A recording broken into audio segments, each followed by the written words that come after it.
ਧਰਮ ਦੇ ਨਾਂ 'ਤੇ ਲੜਦੇ ਸਾਰੇ ਮੋਹਰੀ ਬਣ ਬਣ ਖੜਦੇ ਸਾਰੇ। ਧਰਮ ਦੇ ਨਾਂ 'ਤੇ ਲੜਦੇ ਸਾਰੇ ਮੋਹਰੀ ਬਣ ਬਣ ਖੜਦੇ ਸਾਰੇ। ਧਰਮ ਦੇ ਆਖੇ ਕੋਈ ਨਾ ਚੱਲੇ ਵਾਰ-ਵਾਰ ਭਾਵੇਂ ਪੜ੍ਹਦੇ ਸਾਰੇ।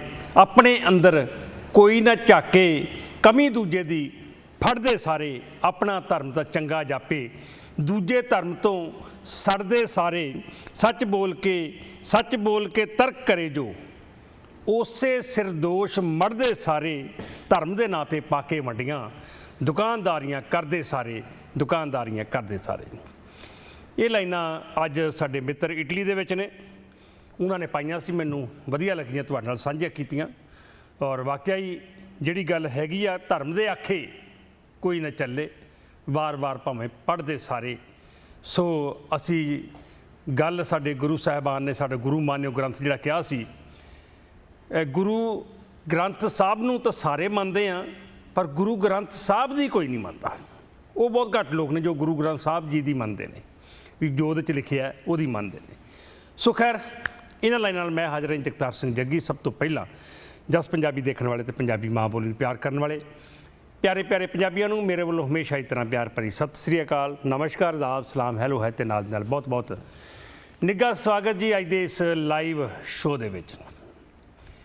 ਲਾਈਵ ਸ਼ੋਅ ਦੀ ਗੱਲ ਕਰੀਏ ਤਾਂ ਸਭ ਤੋਂ ਪਹਿਲਾਂ ਇੱਕ ਕਿਹਾ ਜਾਂਦਾ ਕਿ ਜਿਸ ਤਨ ਲਾਗੇ ਸੋ ਤਨ ਜਾਣੇ, ਉਹਦੇ 'ਚ ਸਾਰਾ ਕੁਛ ਹੀ ਆ ਗਿਆ। ਮੈਂ ਗੱਲ ਕਰਨੀ ਚਾਹੁੰਦਾ ਖਾਸ ਤੌਰ 'ਤੇ ਅੱਜ 6 ਜੂਨ ਹੈ, ਅਤੇ 6 ਜੂਨ 1984 ਨੂੰ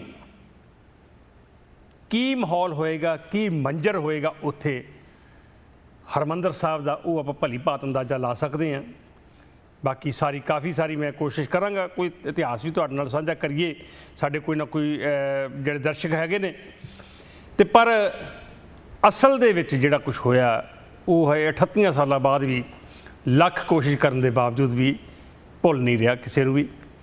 ਹਰ ਸਾਲ ਇਸੇ ਤਰ੍ਹਾਂ ਜਦੋਂ ਇਹ ਦਿਨ ਆਉਂਦੇ ਨੇ, ਅਤੇ ਜਾਂ ਕੋਈ ਵੀ ਖੁਸ਼ੀ ਦਾ ਦਿਨ ਆਉਂਦਾ, ਚਾਹੇ ਗਮੀ ਦਾ ਆਉਂਦਾ ਸਾਡੀ ਜ਼ਿੰਦਗੀ ਦੇ ਵਿੱਚ, ਅਤੇ ਉਦੋਂ ਹੀ ਅਸੀਂ ਫਿਰ ਆਪਣਿਆਂ ਨੂੰ ਯਾਦ ਕਰਕੇ ਇੱਕ ਵਾਰ ਭਾਵਕ ਜ਼ਰੂਰ ਹੁੰਦੇ ਹਾਂ।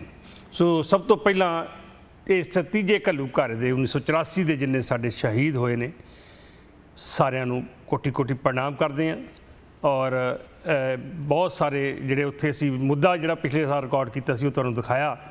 ਉਹਦੇ 'ਚ ਜਿਹੜੇ ਉੱਥੇ ਵਿਕਟਮ ਸੀ, ਜਿਹੜੇ ਉੱਥੇ ਹਾਜ਼ਰ ਸੀ, ਉਹਨਾਂ ਨੇ ਆਪਣੀਆਂ ਗੱਲਾਂ ਬਹੁਤ ਸਾਰੀਆਂ ਦੱਸੀਆਂ। ਅਤੇ ਜਿਹੜੇ ਕਿ ਸਾਡੇ ਦਰਸ਼ਕ ਪਿਛਲੀ ਵਾਰ ਵੀ ਦੇਖਿਆ ਹੋਏਗਾ, ਸਾਰਿਆਂ ਨੇ ਨਹੀਂ ਦੇਖਿਆ ਹੋਏਗਾ, ਪਰ ਇਸ ਵਾਰ ਸਾਰਿਆਂ ਨੇ ਦੇਖਿਆ, ਜਿਨ੍ਹਾਂ ਨੇ ਸਾਨੂੰ ਬਹੁਤ ਫੀਡਬੈਕ ਵਧੀਆ ਆ ਰਹੀ ਹੈ ਕਿ ਤੁਸੀਂ ਚੰਗਾ ਉਪਰਾਲਾ ਕੀਤਾ। ਸੋ ਧੰਨਵਾਦ ਕਰਦੇ ਜੀ ਸਾਰੇ ਦਰਸ਼ਕਾਂ ਦਾ।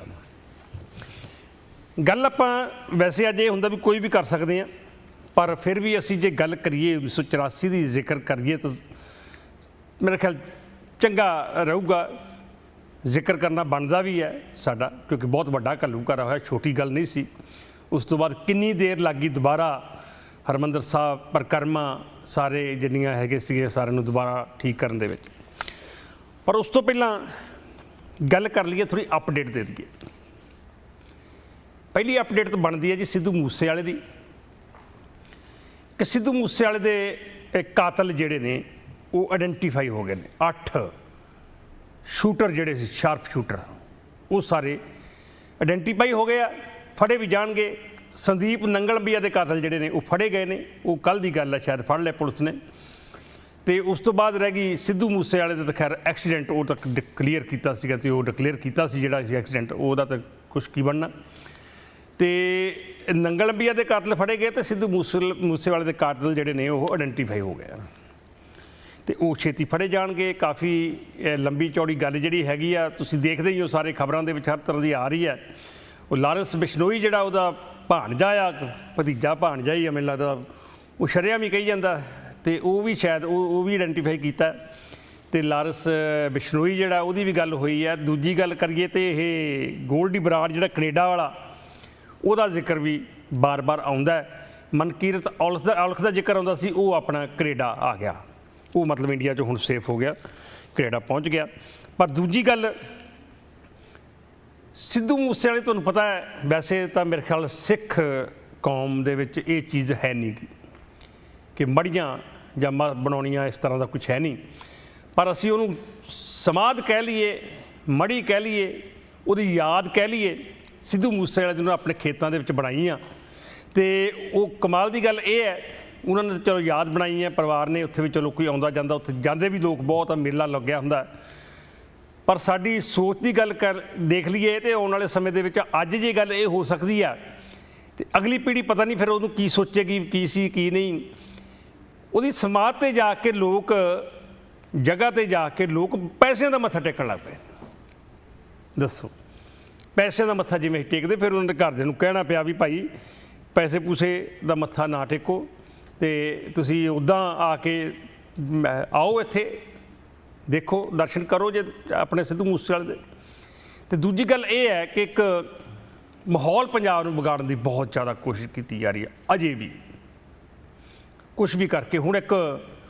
ਹੁਣ ਜੇ ਤਾਂ ਨਹੀਂ ਜਾਂਦੇ ਤਾਂ ਵੀ, ਅਤੇ ਜੇ ਜਾਂਦੇ ਆ ਤਾਂ ਵੀ। ਅਤੇ ਉਹ ਅੱਜ ਕਿਸੇ ਨੇ ਪਾਇਆ ਸਿੱਧੂ ਮੂਸੇਵਾਲੇ ਦੇ ਪਿੰਡੋਂ ਕਿ ਉਹ ਅਗਰ ਭਗਵੰਤ ਮਾਨ ਬੜੇ ਭੋਗ ਤੇ ਫਿਰ ਆਪਣਾ ਹਸ਼ਰ ਆਪ ਦੇਖ ਲੈਣ। ਦੱਸੋ, ਜੇ ਨਹੀਂ ਜਾਂਦੇ ਤਾਂ ਉਹਨੇ ਕਿਹੜਾ ਗਏ ਨਹੀਂ, ਅਤੇ ਜੇ ਜਾਂਦੇ ਆ ਤਾਂ ਉਹ ਕਹਿੰਦੇ ਜੀ ਤੁਸੀਂ ਆਓ, ਉਹ ਕਰਾਂਗੇ, ਉਹ ਵਿਰੋਧ ਕਰਾਂਗੇ। ਇਹ ਸਾਰਾ ਕੁਛ ਐਂ ਚੱਲੀ ਜਾਣਾ। ਪਰ ਧਮਕੀ ਕਹਿੰਦੇ ਮਾਨਸਾ ਦਾ ਜਿਹੜਾ SHO ਆ ਉਹਨੂੰ ਵੀ ਆਈ ਆ ਵੀ ਐਵੇਂ ਭਾਈ ਦੌੜ ਜੀ ਨਾ ਕਰੀ ਜਾਓ, ਹਸ਼ਰ ਮਾੜਾ ਹੋਊਗਾ। ਸੋ ਬਹੁਤ ਜ਼ਰੂਰੀ ਹੈ ਹੁਣ ਇਸ ਸਮੇਂ ਸਖਤ ਡਿਸੀਜਨ ਲੈਣੇ ਪੈਣਗੇ ਭਗਵੰਤ ਮਾਨ ਨੂੰ। ਖੈਰ ਕੋਸ਼ਿਸ਼ ਕਰ ਵੀ ਰਹੇ ਨੇ। ਅਤੇ ਦੂਜੀ ਗੱਲ ਕਰ ਲਈਏ ਨਾਲ ਲੱਗਦੀ, ਕੱਲ੍ਹ 6 ਜੂਨ ਦੀ ਜਿਹੜੇ ਸਾਡੇ ਜਥੇਦਾਰ ਸਾਹਿਬ ਨੇ ਹਰਪ੍ਰੀਤ ਸਿੰਘ ਜੀ, ਉਹਨਾਂ ਨੇ ਕੌਮ ਦੇ ਨਾਲ ਸੰਦੇਸ਼ ਦਿੱਤਾ ਹੈ ਅਤੇ ਉਹ ਪਹਿਲਾਂ ਨਾਲ ਵੀ 2 ਕਦਮ ਅੱਗੇ ਨੂੰ ਆ ਗਏ ਨੇ। ਪਹਿਲਾਂ ਤੋਂ ਕਹਿੰਦੇ ਸੀ ਵੀ ਹਥਿਆਰ ਰੱਖਣੇ ਚਾਹੀਦੇ ਆ, ਅਤੇ ਹੁਣ ਉਹ ਕਹਿੰਦੇ ਵੀ ਅਸੀਂ ਬਾਕੀਆਂ ਵਾਂਗੂ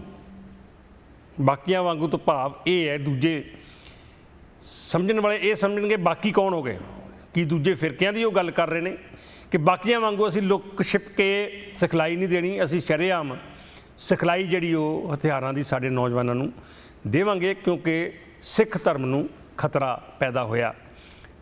ਚਲੋ ਇਹਦੇ ਪਿੱਛੇ ਉਹਨਾਂ ਦੀ ਕੀ ਮਨਸ਼ਾ, ਕਿ ਆਪਣਾ ਕੀ ਚਾਹੁੰਦੀ ਸਿੱਖ ਕੌਮ, ਹੋ ਸਕਦਾ ਸਾਡੇ ਸਿਰਮੌਰ ਨੇ ਜੀ ਜੋ ਵੀ ਡਿਸੀਜਨ ਲੈਣਗੇ, PhD ਕੀਤੀ ਹੋਈ ਹੈ, ਜੋ ਵੀ ਡਿਸੀਜਨ ਲਿਆ ਹੋਊ ਕੁਛ ਸੋਚ ਕੇ ਹੀ ਉਹਨਾਂ ਨੇ ਇਹ ਬਿਆਨ ਦਿੱਤਾ ਹੋਊਗਾ। ਸੰਗਰੂਰ ਦੀ ਚੋਣ ਜਿਹੜੀ ਆ ਪੂਰੀ ਸਿਰੇ 'ਤੇ ਆ ਗਈ, ਸਿਖਰਾਂ 'ਤੇ ਆ ਗਈ, ਅਤੇ ਉਹਦਾ ਵੀ ਵਾਹਵਾ ਰੌਲਾ ਰੱਪਾ ਚੱਲਦਾ ਹੈ ਚੰਗਾ।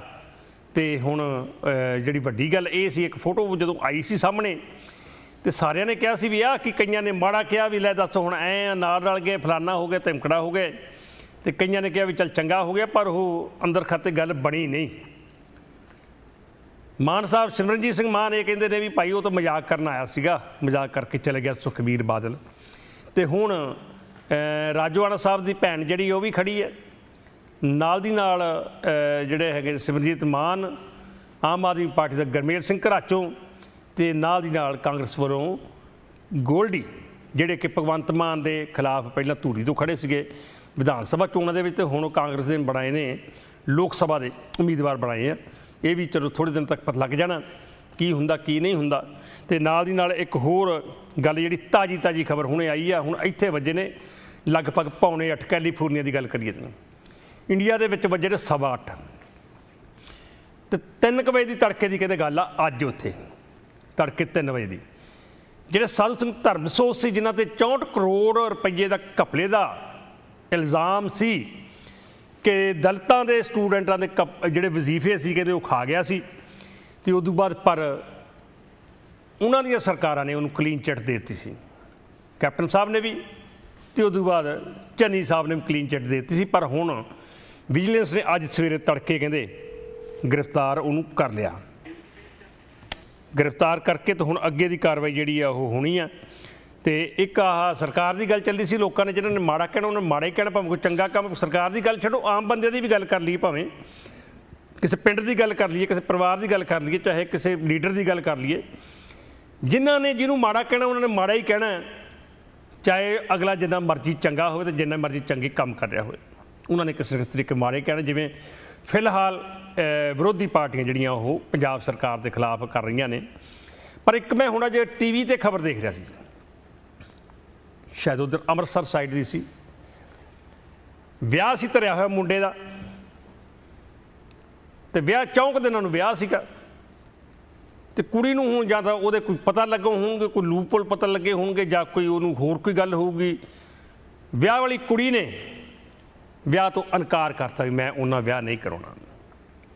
ਚਲੋ ਕੁੜੀ ਵਾਲਿਆਂ ਨੇ ਜਵਾਬ ਦੇ ਦਿੱਤਾ ਤੇ ਮੁੰਡੇ ਨੇ ਗੁੱਸੇ ਵਿੱਚ ਆ ਕੇ ਕਹਿ ਲਓ, ਚਾਹੇ ਉਹ ਫਰਸਟ੍ਰੇਸ਼ਨ ਦੇ ਵਿੱਚ ਆ ਕੇ ਖੁਦਕੁਸ਼ੀ ਕਰ ਲਈ। ਮੌਤ ਹੋ ਗਈ, ਬਹੁਤ ਮਾੜੀ ਗੱਲ ਹੈ। ਜਵਾਨ ਮੁੰਡਾ ਸੀ ਜਿਹਦਾ ਵਿਆਹ ਧਰਿਆ ਸੀ। ਪਰ ਕਮਾਲ ਦੀ ਗੱਲ ਇਹ ਹੈ ਕਿ ਉੱਥੇ ਵੀ ਨਾਰੇ ਜਿਹੜੇ ਉਹ ਇਹੀ ਲੱਗੇ, ਪੰਜਾਬ ਸਰਕਾਰ ਮੁਰਦਾਬਾਦ, ਪੰਜਾਬ ਸਰਕਾਰ ਮੁਰਦਾਬਾਦ, ਜਿਹੜੇ ਲੋਕੀ ਸੀਗੇ। ਸੋ ਇਹ ਚੀਜ਼ਾਂ ਹੈਗੀਆਂ ਨੇ, ਸਾਰੀਆਂ ਨਾਲ ਨਾਲ ਚੱਲਦੀਆਂ ਨੇ। ਇਹ ਮੇਰੀ ਸਮਝ ਤੋਂ ਬਾਹਰ ਹੈ ਗੱਲ ਵੀ ਰਿਸ਼ਤੇ ਦੀ ਗੱਲ ਸੀ, ਆਪਸੀ ਗੱਲ ਸੀ। ਜਵਾਬ ਦਿੱਤਾ, ਉਹਨੇ ਖੁਦਕੁਸ਼ੀ ਕਰ ਲਈ, ਤਾਂ ਉਹਦੇ 'ਚ ਪੰਜਾਬ ਸਰਕਾਰ ਮੁਰਦਾਬਾਦ ਦੇ ਕਿੱਥੇ ਆ ਗਈ ਗੱਲ, ਜਾਂ ਉਹਦਾ ਕੀ ਫਾਇਦਾ ਹੋਊਗਾ। ਸੋ ਇਹ ਸਾਰੀਆਂ ਗੱਲਾਂ ਬਾਤਾਂ ਅੱਜ ਦੀਆਂ ਖਬਰਾਂ ਸੀ।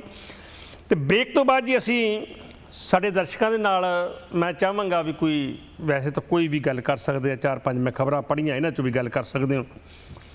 ਆਹ ਜਿਹੜਾ ਸਮਾਧ ਬਣਾਈ ਹੈ, ਜਗ੍ਹਾ ਬਣਾਈ ਹੈ ਸਿੱਧੂ ਮੂਸੇਵਾਲੇ ਦੀ, ਉਹਦੇ 'ਤੇ ਪੈਸੇ ਚੜਾਉਣ ਦੀ ਜੇ ਇੱਕ ਪ੍ਰਤੀਕਰਮ ਸ਼ੁਰੂ ਹੋ ਗਿਆ ਤਾਂ ਗਾਂ ਆਉਣ ਵਾਲੇ ਸਮੇਂ ਦੇ ਵਿੱਚ ਜਿਹਨੂੰ ਨਹੀਂ ਪਤਾ, ਤੇ ਉੱਥੋਂ ਫਿਰ ਇਹ ਲੋਕ, ਜਿਹੜੀ ਚੀਜ਼ ਮੇਰੇ ਹਿਸਾਬ ਨਾਲ ਮੈਨੂੰ ਨਹੀਂ ਲੱਗਦਾ ਵੀ ਠੀਕ ਹੈ ਜਾਂ ਗਲਤ ਹੈ, ਵੀ ਲੋਕ ਅਗਰ ਮੱਥਾ ਟੇਕਣ ਹੀ ਉੱਥੇ ਜਾਂਦੇ, ਜਿਵੇਂ ਅਸੀਂ ਬਾਕੀ ਜਗ੍ਹਾ 'ਤੇ ਜਾਂਦੇ ਹਾਂ ਜਾਂ ਡੇਰਿਆਂ 'ਤੇ ਜਾਂਦੇ ਹਾਂ, ਮੱਥਾ ਟੇਕਣ ਉੱਥੇ ਜਾਣ ਲੱਗ ਪੈਣਗੇ, ਤੇ ਇਹ ਇੱਕ ਰੁਝਾਨ ਕੋਈ ਬੜਾ ਵਧੀਆ ਮੇਰੇ ਹਿਸਾਬ ਦੇ ਨਾਲ ਨਹੀਂ ਹੈਗਾ।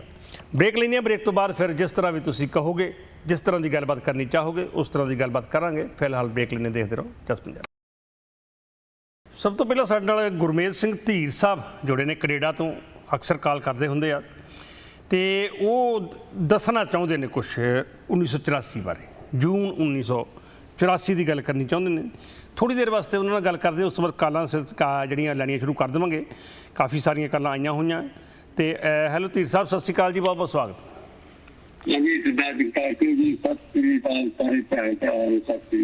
ਜੀ ਸਰ। ਇਹ ਤੋਂ ਪਹਿਲਾਂ ਮੈਂ ਥੋੜੀ ਜੀ ਜਿਹੜੀ ਤੁਸੀਂ ਸਮਾਧ ਦੀ ਗੱਲ ਕੀਤੀ ਆ, ਸਿੱਧੂ ਮੂਸੇਵਾਲੇ ਦੀ ਸਮਾਧ ਜੀ, ਇਹ ਸਿੱਖ ਧਰਮ ਦੇ ਬਿਲਕੁਲ ਬਰਖਲਾਫ ਹੈ। ਸਿੱਖ ਧਰਮ ਇਸ ਦੀ ਇਜਾਜ਼ਤ ਨਹੀਂ ਦਿੰਦਾ। ਨਹੀਂ, ਮੈਂ ਸੁਣ ਰਿਹਾ ਸੀ ਕਿਸੇ ਦੀ ਗੱਲ, ਉਹ ਕਹਿੰਦੇ ਵੀ ਅਗਰ ਬਣਾਉਣੀ ਸੀ ਯਾਦਗਾਰ ਤੇ ਕੋਈ ਲਾਇਬ੍ਰੇਰੀ ਜਾਂ ਕੁਛ ਇਹੋ ਜਿਹਾ ਕੰਮ ਥੋੜ੍ਹਾ ਜਿਹਾ ਬਣਾਉਣ ਦੇ ਬਜਾਏ ਕਿ ਲੋਕੀ ਮੱਥਾ ਟੇਕਦੇ ਨੇ ਜਿਵੇਂ ਆਪਾਂ ਗੁਰੂ ਘਰ ਜਾ ਕੇ ਟੇਕਦੇ ਜਾਂ ਕੋਈ।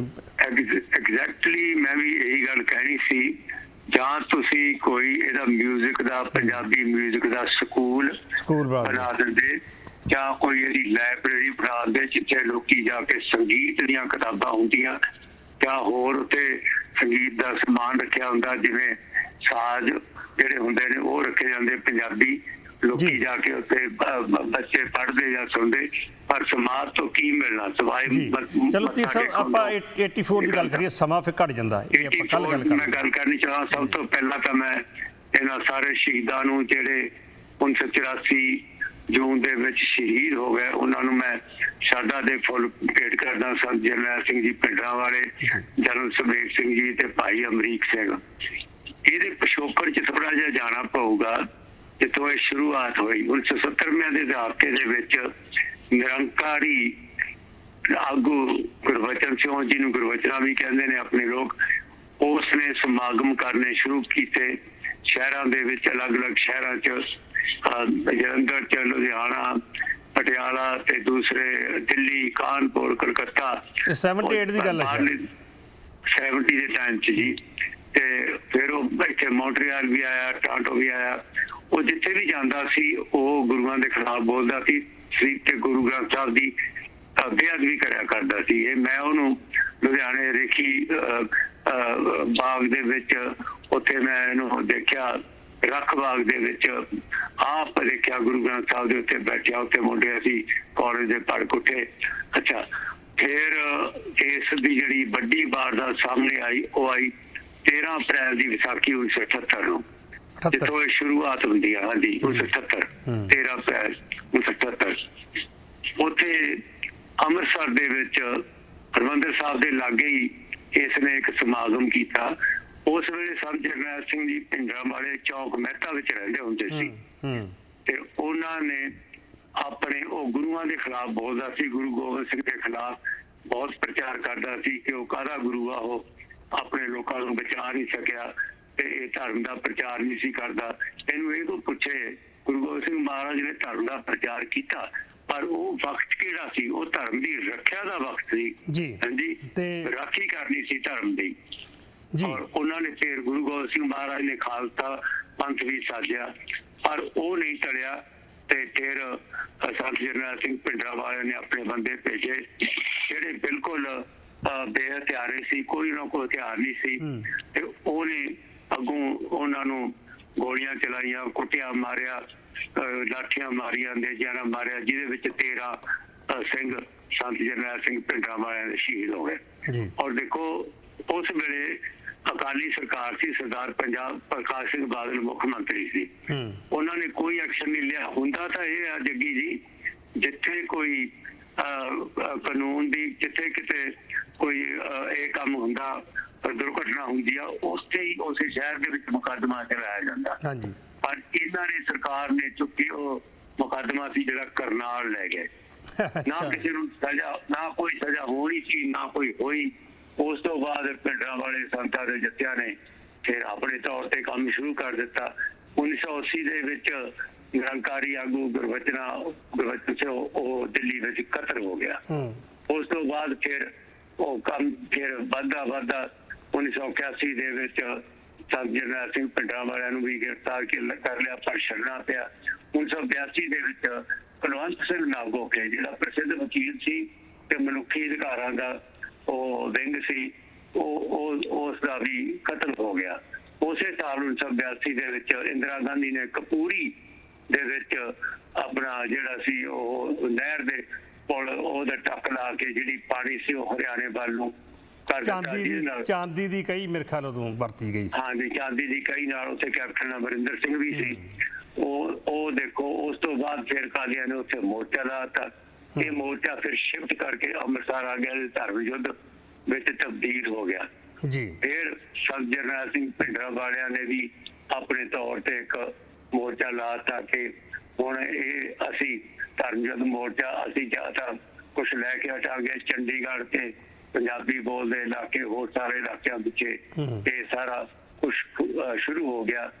ਕਤਲੋਗਾਰਤ ਹੋਣੀ ਸ਼ੁਰੂ ਹੋ ਗਈ ਤੇ ਇੱਕ ਆਪਣੇ ਜਲੰਧਰ ਦਾ DIG ਰੇਂਜ ਦਾ ਪੁਲਿਸ ਆਫੀਸਰ ਵੀ ਅਵਤਾਰ ਸਿੰਘ, ਉਸ ਦਾ ਵੀ ਉਹ ਹਰਿਮੰਦਰ ਸਾਹਿਬ ਗਿਆ ਸੀ, ਉਸ ਦਾ ਕਤਲ ਹੋ ਗਿਆ ਸੀ। ਉਸ ਤੋਂ ਬਾਅਦ ਫਿਰ ਜਦੋਂ ਹਾਲਾਤ ਬਹੁਤ ਵਿਗੜ ਗਏ ਪੰਜਾਬ ਦੇ ਵਿੱਚ, ਹਰ ਰੋਜ਼ ਕਤਲੋਗਾਰਤ ਹੋਣ ਲੱਗੀ, ਤਾਂ ਇਹ ਅਕਾਲੀ ਦਲ ਵੱਲੋਂ ਜਿਹੜੇ ਸੀ ਜਥੇਦਾਰ ਗੁਰਚਰਨ ਸਿੰਘ ਟੌਹੜਾ, ਸਰਦਾਰ ਪ੍ਰਕਾਸ਼ ਸਿੰਘ ਬਾਦਲ ਅਤੇ ਸੁਰਜੀਤ ਸਿੰਘ ਬਰਨਾਲਾ, ਜਗਦੇਵ ਸਿੰਘ ਤਲਵੰਡੀ, ਬਲਵੰਤ ਸਿੰਘ ਰਾਮੋ ਵਾੜੀਆ, ਇਹ ਸਾਰੇ ਜਾਣੇ ਇਕੱਠੇ ਹੋ ਕੇ 26 ਮਈ 1984 ਮੈਨੂੰ ਬਿਲਕੁਲ ਯਾਦ ਹੈ, ਉੱਥੇ ਦਿੱਲੀ ਇੰਦਰਾ ਗਾਂਧੀ ਕੋਲ ਗਏ ਤੇ ਸਾਡੇ ਹੱਥੋਂ ਬਾਹਰ ਨਿਕਲ ਗਈ ਗੱਲ, ਹੁਣ ਤੂੰ ਜੋ ਕੁਛ ਕਰਨਾ ਕਰ ਲੈ। ਫਿਰ ਉਸ ਤੋਂ ਬਾਅਦ ਇੰਦਰਾ ਗਾਂਧੀ ਨੇ ਆਪਣਾ ਰਿਪੋਰਟਰ ਭੇਜਿਆ ਅੰਮ੍ਰਿਤਸਰ, ਉਹਨੇ ਆ ਕੇ ਸਾਰੀ ਰਿਪੋਰਟਿੰਗ ਕੀਤੀ, ਸੰਤ ਜਰਨੈਲ ਸਿੰਘ ਭਿੰਡਰਾਂਵਾਲਿਆਂ ਨਾਲ ਵੀ ਗੱਲ ਕੀਤੀ ਤੇ ਹੋਰ ਵੀ ਰਿਪੋਰਟਿੰਗ ਕੀਤੀ ਕਿ ਉੱਥੇ ਕੀ ਕੁਛ ਹੋ ਰਿਹਾ। ਜਾ ਕੇ ਦਿੱਲੀ ਇੰਦਰਾ ਗਾਂਧੀ ਨੂੰ 2 ਦਿਨ ਦੇ ਵਿੱਚ ਰਿਪੋਰਟ ਦੇ ਦਿੱਤੀ। ਫਿਰ 30 ਮਈ ਨੂੰ ਇੰਦਰਾ ਗਾਂਧੀ ਨੇ ਕੌਮ ਦੇ ਨੇਸ਼ਨ ਦੇ ਉੱਤੇ ਭਾਸ਼ਣ ਦਿੱਤਾ ਕਿ ਹੁਣ ਮੈਨੂੰ ਕੋਈ ਨਾ ਕੋਈ ਬਹੁਤ ਵੱਡਾ ਸਟੈਪ ਚੁੱਕਣਾ ਪਊਗਾ ਕਿਉਂਕਿ ਪੰਜਾਬ ਦੇ ਹਾਲਾਤ ਬਹੁਤ ਖਤਰਨਾਕ ਹੋ ਗਏ ਹਨ। ਫਿਰ ਉੱਥੇ 1 ਜੂਨ ਨੂੰ ਪੰਜਾਬ ਦੇ ਵਿੱਚ ਆਰਮੀ ਆ ਗਈ, 15 ਡਿਵੀਜ਼ਨ ਆਰਮੀ ਆ ਗਈ, 1 ਲੱਖ ਅੰਮ੍ਰਿਤਸਰ ਦੇ ਦੁਆਲੇ, ਬਾਕੀ ਸਾਰੇ ਪੰਜਾਬ ਨੂੰ ਕੱਟ ਦਿੱਤਾ ਗਿਆ ਬਾਕੀ ਦੁਨੀਆ ਦੇ ਨਾਲੋਂ। ਉਸ ਫਿਰ ਗੋਲਾਬਾਰੀ ਸ਼ੁਰੂ ਹੋ ਗਈ ਤੇ 1 ਜੂਨ ਨੂੰ ਵੀ ਗੋਲੀ ਚੱਲੀ ਹਰਿਮੰਦਰ ਸਾਹਿਬ ਵੱਲ, ਉਦੋਂ ਤੋਂ ਸ਼ੁਰੂ ਹੋ ਗਿਆ ਸੀ। 3 ਜੂਨ ਨੂੰ ਫਿਰ 5000 ਦੇ ਦਸਤੇ ਨੇ ਪਹਿਲਾਂ ਹਰਿਮੰਦਰ ਸਾਹਿਬ ਦੇ ਵਿੱਚ ਅੰਦਰ ਵੜਨ ਦੀ ਕੋਸ਼ਿਸ਼ ਕੀਤੀ, ਪਰ ਉਹ ਫਾਇਰਿੰਗ ਉਦੋਂ ਇੰਨੀ ਤੇਜ਼ ਹੋਈ ਕਿ ਉਹ 3000 ਦੇ 3000 ਉਹਨਾਂ ਨੇ ਸਾਰੇ ਉੱਥੇ। ਕਿਉਂਕਿ ਮੈਂ ਇਹ ਜਿਹੜੀ ਸਾਰੀ ਕਿਤਾਬ ਪੜ੍ਹੀ ਆ ਨਾ, ਲੈਫਟੀਨੈਂਟ ਜਨਰਲ ਕੁਲਦੀਪ ਸਿੰਘ ਬਰਾੜ ਜਿਹੜਾ ਇਸ ਦੀ ਅਗਵਾਈ ਕਰ ਰਿਹਾ ਸੀ, ਉਸ ਦੀ ਕਿਤਾਬ ਮੈਂ ਪੜ੍ਹੀ ਆ। ਉਹਦੇ ਵਿੱਚ ਉਹ ਲਿਖਦਾ ਕਿ ਸਾਡਾ ਸਫਾਇਆ ਕਰਤਾ ਪੌੜੀਆਂ ਦੇ ਵਿੱਚ ਹੀ। ਫਿਰ ਅਸੀਂ ਕੁਛ ਚਿਰ ਰੁਕੇ ਤੇ ਉਹਨਾਂ ਨੂੰ ਕਿਹਾ ਵੀ ਸਾਨੂੰ ਫੌਜੀਆਂ ਦੀਆਂ ਲਾਸ਼ਾਂ ਚੁੱਕ ਲੈਣ ਦਿਓ, ਪਰ ਦੂਸਰੇ ਪਾਸੇ ਅਸੀਂ ਦਰਸ਼ਨ ਜੋੜੀ ਤੋਂ ਅਟੈਕ ਕੀਤਾ, ਉੱਥੇ ਸਾਡੇ 5000 ਫਿਰ ਫੌਜੀ ਮਾਰੇ ਗਏ। ਇਸ ਤਰ੍ਹਾਂ ਸਾਡੀ 20000 ਫੌਜ ਮਰੀ। ਉਹ ਉੱਤੇ ਸਾਡੇ ਉੱਥੇ ਹਰਿਮੰਦਰ ਸਾਹਿਬ ਤੇ ਜਿਹੜਾ ਹੈਲੀਕਾਪਟਰ ਘੁੰਮ ਰਿਹਾ ਸੀ, ਉਹ ਹੈਲੀਕਾਪਟਰ ਹਰ ਕਿਸਮ ਦੀ ਖਬਰ ਦਿੱਲੀ ਸਰਕਾਰ ਨੂੰ ਦੇ ਰਿਹਾ ਸੀ। 3 ਤੇ 4 ਜੂਨ ਨੂੰ ਬੜੀ ਬਹੁਤ ਜ਼ਿਆਦਾ ਲੜਾਈ ਹੋਈ ਤੇ ਲੋਕਾਂ ਨੇ ਵੀ ਦੇਖੇ। ਇਹਦੇ ਵਿੱਚ ਫਿਰ 5 ਜੂਨ ਨੂੰ ਫਿਰ ਟੈਂਕ ਅੰਦਰ ਲਿਆਂਦਾ ਗਿਆ ਹਰਿਮੰਦਰ ਸਾਹਿਬ ਦੇ ਵਿੱਚ। ਪ੍ਰਕਾਰਨਾ ਦੇ ਵਿੱਚ ਲਾਇਬ੍ਰੇਰੀ ਤੋੜ ਦਿੱਤੀ ਗਈ, ਪੌੜੀਆਂ ਤੋੜ ਦਿੱਤੀਆਂ ਗਈਆਂ ਤੇ ਕਈ ਬੰਗਿਆਂ ਨੂੰ ਵੀ ਨੁਕਸਾਨ ਪਹੁੰਚਿਆ, ਪਾਣੀ ਵਾਲੀ ਟੈਂਕੀ ਨੂੰ ਵੀ ਨੁਕਸਾਨ ਪਹੁੰਚਿਆ। ਸਿੱਖ ਰੈਫਰੈਂਸ ਲਾਇਬ੍ਰੇਰੀ ਤਬਾਹ ਕਰ ਦਿੱਤੀ ਗਈ। 5-6 ਜੂਨ ਦੀ ਸਵੇਰ ਨੂੰ ਫਿਰ ਫੌਜ ਉਹਦੇ ਅੰਦਰ ਦਾਖਲ ਹੋਈ ਹਰਿਮੰਦਰ ਸਾਹਿਬ ਦੇ ਵਿੱਚ। ਉਸ ਵੇਲੇ ਤੱਕ ਸੰਤ ਜਰਨੈਲ ਸਿੰਘ ਜੀ ਪਿੰਡਰਾਂ ਵਾਲੇ, ਜਨਰਲ ਸਮੇਕ ਸਿੰਘ ਤੇ ਭਾਈ ਅਮਰੀਕ ਸਿੰਘ ਸ਼ਹੀਦ ਹੋ ਚੁੱਕੇ ਸੀ। ਜਿਹੜੇ ਅੰਦਰ ਉਹ ਖਾਸ ਦਿਨ ਸੀ ਕਿਉਂਕਿ ਸ਼੍ਰੀ ਗੁਰੂ ਅਰਜਨ ਦੇਵ ਜੀ ਦਾ ਸ਼ਹੀਦੀ ਦਿਨ ਸੀ। 5-6 ਹਜ਼ਾਰ ਲੋਕ ਅੰਦਰ ਆਏ ਸੀ। ਕੁਛ ਨੂੰ ਪਹਿਲਾਂ ਵਾਰਨਿੰਗ ਦਿੱਤੀ, ਉਹ ਬਾਹਰ ਨਿਕਲ ਗਏ 600-700 ਬੰਦੇ ਤੇ ਕਈ ਬਹੁਤੇ ਨਿਕਲ ਨਾ ਸਕੇ ਕਿਉਂਕਿ ਟਾਈਮ ਬੜਾ ਥੋੜਾ ਸੀ ਬਾਹਰ ਨਿਕਲਣ ਦਾ ਤੇ ਫੌਜ ਨੇ ਬੰਦ ਕਰਤਾ ਸਭ ਕੁਛ। ਲੋਕਾਂ ਨੂੰ ਇੰਨੀ ਬੇਦਰਦੀ ਨਾਲ ਮਾਰਿਆ ਗਿਆ ਕਿ ਉੱਥੇ ਦੇਖੋ ਬੱਚੇ, ਬੁੱਢੇ, ਔਰਤਾਂ, ਮਰਦ ਸਭ ਨੂੰ ਬੱਚੇ ਹੱਥ ਬੰਨ ਕੇ ਮੱਛੀਆਂ ਦੀ ਗੋਲੀਆਂ ਮਾਰੀਆਂ ਗਈਆਂ ਤੇ ਗਿਆਨੀ ਸੰਤ ਸਿੰਘ ਦੀ ਮਸਕੀਨ ਭੇਸ ਬਦਲਦੇ ਹੋਏ ਬੜਾ ਇੱਕ ਦੂਜੇ ਸ਼ਹਿਰ ਤੋਂ ਧੱਕੇ ਖਾਂਦੇ ਹੋਏ ਉੱਥੇ ਉਹਨਾਂ ਨੇ ਦੱਸਿਆ। ਮੈਂ ਉਹਨਾਂ ਦੀ ਵਾਰਤਾ ਸਾਰੀ ਸੁਣ ਲਿਆ ਸੀ। ਉਹ ਦੱਸਦੇ ਆ ਕਿ ਮੈਂ 10 ਦਿਨ ਬਾਅਦ 4-5 ਦਿਨ ਬਾਅਦ ਮੈਂ ਉੱਥੇ ਅੰਮ੍ਰਿਤਸਰ ਪਹੁੰਚਿਆ। ਮੈਨੂੰ ਸ਼੍ਰੋਮਣੀ ਕਮੇਟੀ ਨੇ ਜਿਹੜਾ ਦਫ਼ਤਰ ਦਿੱਤਾ ਰਹਿਣ ਵਾਸਤੇ ਅਕਾਲ ਤਖਤ, ਮੇਰੇ ਕਹਿੰਦਾ ਗੋਡੇ ਗੋਡੇ ਖੂਨ ਆ ਗਿਆ। ਇੰਨਾ ਮਤਲਬ ਉੱਥੇ ਖੂਨ ਦਾ ਦਰਿਆ ਵਗ ਰਿਹਾ ਸੀ ਹਰਿਮੰਦਰ ਸਾਹਿਬ ਦੇ ਵਿੱਚ। ਜੱਗੀ ਜੀ 18ਵੀਂ ਸਦੀ ਦੇ ਵਿੱਚ ਸਾਡੇ 2 ਵੱਡੇ ਘੱਲੂਘਾਰੇ ਹੋਏ ਨੇ, ਪਰ ਇਹ ਹਰਿਮੰਦਰ ਸਾਹਿਬ ਦੇ ਉੱਤੇ ਸਿੱਧਾ ਅਟੈਕ ਕੀਤਾ ਤੀਜਾ ਵੱਡਾ ਘੱਲੂਘਾਰਾ। ਉਸ ਤੋਂ ਪਹਿਲਾਂ ਕਿਸੇ ਨੇ ਵੀ ਐਡਾ ਵੱਡਾ ਘੱਲੂਘਾਰਾ ਨਹੀਂ ਕੀਤਾ।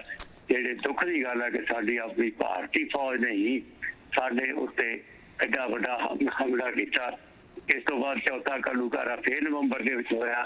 ਸਾਡੀ ਸੁਰਤ ਦੇ ਵਿੱਚ 2 ਵੱਡੇ ਘੱਲੂਘਾਰੇ ਹੋਏ ਜਿੱਥੇ ਸਾਡੀ ਕੌਮ ਦਾ ਬਹੁਤ ਵੱਡਾ ਨੁਕਸਾਨ ਹੋਇਆ।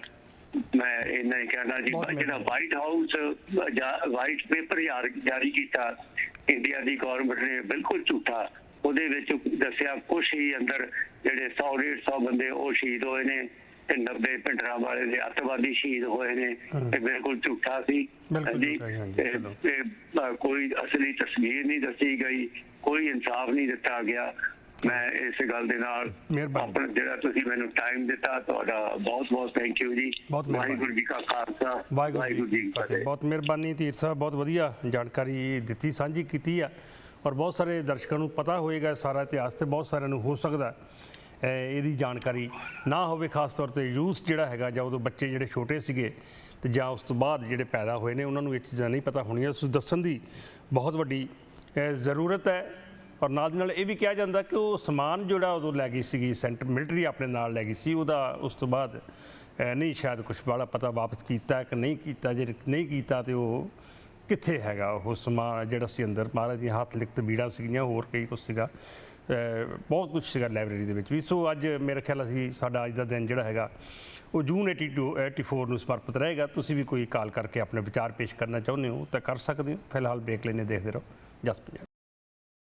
ਪ੍ਰੋਗਰਾਮ ਨੂੰ ਅੱਗੇ ਵਧਾਉਂਦੇ ਹਾਂ, ਕਾਲਾਂ ਦਾ ਸਿਲਸਿਲਾ ਜਿਹੜਾ ਸ਼ੁਰੂ ਕੀਤਾ ਸੀ ਉਹਨੂੰ ਅੱਗੇ ਤੋੜਦੇ ਹਾਂ। ਬਹੁਤ ਸਾਰੀਆਂ ਕਾਲਾਂ ਆਈਆਂ ਹੋਈਆਂ ਨੇ, ਕੀ ਵਿਚਾਰ ਨੇ ਸਾਡੇ ਦਰਸ਼ਕਾਂ ਦੇ। ਹੈਲੋ, ਸਤਿ ਸ਼੍ਰੀ ਅਕਾਲ ਜੀ, ਬਹੁਤ ਬਹੁਤ ਸਵਾਗਤ ਸੇਖੋ ਭੈਣ ਜੀ। ਹਾਂਜੀ, ਸਤਿ ਸ਼੍ਰੀ ਅਕਾਲ ਭਾਜੀ। ਜੀ ਜੀ, ਮੈਂ ਇੰਟਰਵਿਊ ਸੁਣ ਰਹੀ ਸੀ ਸਿੱਧੂ ਮੂਸੇਵਾਲੇ ਦੀ ਜੀ। ਰੀਸੈਂਟ ਹੈ, ਕੋਈ ਬਹੁਤੀ ਪੁਰਾਣੀ ਨਹੀਂ ਹੈ। ਉਹਨੂੰ ਇੱਕ ਸਵਾਲ ਪੁੱਛਿਆ ਗਿਆ ਤੇ ਜੇ ਤੁਸੀਂ ਤੁਹਾਨੂੰ ਇੱਕ ਦਿਨ ਲਈ ਕੋਈ ਪ੍ਰਾਈਮ ਮਿਨਿਸਟਰ ਬਣਾਤਾ ਜਾਵੇ ਜਾਂ ਸਿਮਿਲਰ ਏਦਾਂ ਦਾ ਵਰਡ ਯੂਜ਼ ਕੀਤਾ ਵੀ ਤੁਸੀਂ ਕੀ ਕਰਨਾ ਚਾਹੋਗੇ, ਕੋਈ ਸੁਧਾਰ, ਤਾਂ ਉਹਦਾ ਜਵਾਬ ਸੀਗਾ ਵੀ ਸਾਡੇ ਇਲਾਕੇ ਵਿੱਚ ਕੈਂਸਰ ਬਹੁਤ ਫੈਲੀ ਆ, ਮੈਂ ਕੈਂਸਰ ਦੀ ਬਿਮਾਰੀ ਲਈ ਕੁਝ ਕਰਨਾ ਚਾਹੁੰਦਾ। ਸੋ ਮੇਰਾ ਜਵਾਬ ਹੈ ਉਹਦੀ ਸਮਾਧ ਦੀ ਥਾਂ ਤੇ ਬਜਾਏ ਕੋਈ ਲਾਇਬ੍ਰੇਰੀ ਜਾਂ ਕੁਝ ਹੋਰ, ਉਹਦਾ ਇਹ ਸੁਪਨਾ ਵੀ ਸੀ, ਉਹਨੇ ਕਿਹਾ ਵੀ ਹੋਇਆ, ਤਾਂ ਉੱਥੇ ਜਾਂ ਕੈਂਸਰ ਦਾ ਕੋਈ ਰਿਸਰਚ ਸੈਂਟਰ ਜਾਂ ਕਲੀਨਿਕ ਜਾਂ ਕੋਈ ਛੋਟਾ ਹਸਪੀਟਲ ਮੁੱਢਲੇ ਲੈਵਲ ਤੇ ਉਹ ਬਣਾ ਦੇਣਾ ਚਾਹੀਦਾ। ਮਤਲਬ ਉਹਦੀ ਵਿਸ਼ ਵੀ ਸੀਗੀ। ਉਹ ਕਰੇਗੀ, ਉਹ ਵੈਸੇ ਤਾਂ ਮੇਰੇ ਖਿਆਲ ਪੰਜਾਬ ਸਰਕਾਰ ਕਰ ਰਹੀ ਹੈ, ਬਣਾ ਰਹੀ ਮਾਨਸਾ ਦੇ ਵਿੱਚ ਕੈਂਸਰ ਹਸਪੀਟਲ। ਅੱਛਾ, ਹਾਂਜੀ। ਤੇ ਦੂਜਾ ਉਹ ਛੋਟਾ ਜਿਹੜਾ ਕਹਿੰਦਾ ਵੀ ਕਲੀਨਿਕ ਬਣਾਓ, ਕੋਈ ਲੋਕਾਂ ਦੀ ਮੁੱਢਲੀ ਸਕਰੀਨਿੰਗ ਦਾ ਕੁਝ ਵੀ ਕਰ ਸਕਦੇ, ਕੋਈ ਰਿਸਰਚ ਸੈਂਟਰ, ਜੇ ਉਹ ਨਹੀਂ ਹੈ। ਤੇ ਦੂਜਾ ਇਹ ਜਿਹੜੇ ਲੋਕ ਹੁਣ ਸਮਾਧਾਂ ਤੇ ਪੈਸੇ ਰੱਖੀ ਜਾਂਦੇ ਨੇ, ਉਹਨਾਂ ਲੋਕਾਂ ਨੂੰ ਉਹ ਕਹਿਣ ਵੀ ਜਿਸ ਤਰ੍ਹਾਂ ਉਹਦਾ ਭੋਗ ਹੈ, ਉਹਦੇ ਮਾਪੇ ਉਹਨਾਂ ਨੂੰ ਕਹਿਣ ਵੀ ਤੁਸੀਂ ਜਿੰਨੇ ਉਹਦੇ ਫੈਨ ਨੇ ਉਹਦੀ ਯਾਦ ਵਿੱਚ ਇੱਕ ਰੁੱਖ ਲਗਾਓ, ਉੱਥੇ ਵੀ ਸਮਾਜ ਤੇ ਕੁਝ ਪਲਾਂਟ ਲਗਾ ਦਿਓ। ਹਾਂ, ਉਹਨਾਂ ਨੇ ਇਹੀ ਕਿਹਾ ਆ, ਪੈਸਿਆਂ ਦਾ ਵੀ ਕਿਹਾ, ਉੱਥੇ ਲਿਖ ਕੇ ਵੀ ਲਾਇਆ। ਹਾਂਜੀ, ਪਰ ਲੋਕਾਂ ਨੇ ਹਟਣਾ ਨਹੀਂਗਾ। ਮਤਲਬ ਇਹ ਸੀਗਾ ਵੀ ਜਾਂ ਵਾਤਾਵਰਣ 'ਚ ਕੋਈ ਫਾਇਦਾ ਹੋਵੇ, ਪਲਾਂਟ ਲਗਾਓ ਜਾਂ ਕੋਈ ਕਲੀਨਿਕ। ਇਹ ਲੋਕੀ ਆਪੋ ਆਪਣੇ ਲੈਵਲ ਤੇ ਜੀ, ਪਿੰਡਾਂ ਵਾਲੇ ਭੈਣ ਜੀ ਮੈਂ ਦੇਖੇ ਆ, ਪੋਸਟਾਂ ਪੜ੍ਹ ਰਹੇ ਆ, ਪਿੰਡਾਂ ਵਾਲੇ ਜਿਹੜੇ ਨੇ ਆਪੋ ਆਪਣੇ ਲੈਵਲ ਤੇ ਰੁੱਖ ਲਾ ਰਹੇ ਨੇ ਸਿੱਧੂ ਮੂਸੇਵਾਲੇ ਦੀ ਉਹਦੀ ਯਾਦ 'ਚ ਕਾਫੀ। ਬਿਲਕੁਲ ਬਿਲਕੁਲ, ਹਾਂਜੀ ਹਾਂਜੀ, ਨਹੀਂ ਬਸ ਮੈਂ ਹੀ ਜਾਣੀ ਸੀ ਬਾਕੀਆਂ ਦੇ ਵਿਚਾਰ ਸੁਣੋ ਜੀ। ਮਿਹਰਬਾਨੀ ਭੈਣ ਜੀ, ਬਹੁਤ ਤੁਹਾਡੀ। ਹੈਲੋ ਜੀ, ਸਤਿ ਸ਼੍ਰੀ ਅਕਾਲ ਜੀ, ਆਪਣਾ ਥਿੰਦ ਸਾਹਿਬ। ਸਤਿ ਸ਼੍ਰੀ ਅਕਾਲ ਜੀ। ਜੀ ਸਰ। ਹਾਂਜੀ ਸਰ। ਹਾਂਜੀ, 1984 ਦੇ ਬਾਰੇ ਗੱਲ ਕਰਨੀ ਚਾਹਾਂਗਾ। ਜੀ ਜ਼ਰੂਰ ਜੀ ਜ਼ਰੂਰ। ਜਿਸ ਸਾਕਾ ਨੀਲਾ ਤਾਰਾ ਹੋਇਆ ਉਸ ਵੇਲੇ ਪਹਿਲੀ ਗੱਲ ਤਾਂ ਇਹ ਹੈ ਕਿ ਪੂਰੇ ਪੰਜਾਬ 'ਚ ਕਰਫਿਊ ਸੀ ਔਰ ਪ੍ਰੈਸ ਬਿਲਕੁਲ ਬੈਨ ਸੀਗੀ। ਬਿਲਕੁਲ, ਹਾਂਜੀ, ਸਾਰੇ ਟੈਲੀਫੋਨ ਵਗੈਰਾ ਬਿਲਕੁਲ ਡਿਸਕਨੈਕਟ ਟੋਟਲ। ਈਵਨ ਪ੍ਰੈਸ ਵੀ ਬੈਨ ਸੀ। ਉੱਥੇ ਸਿਰਫ 2 ਬੰਦੇ ਪ੍ਰੈਸ ਤੇ ਸੀਗੇ ਉਸ ਵੇਲੇ। ਉਹ ਸੀ ਮਾਰਕ ਤੁਲੀ ਤੇ ਸਤੀਸ਼ ਜੈਕਬ। ਅੱਛਾ ਜੀ। ਇਹ ਲੁੱਕੇ ਬੈਠ ਗਏ ਸੀ ਕਿਸੇ ਦੇ ਘਰ।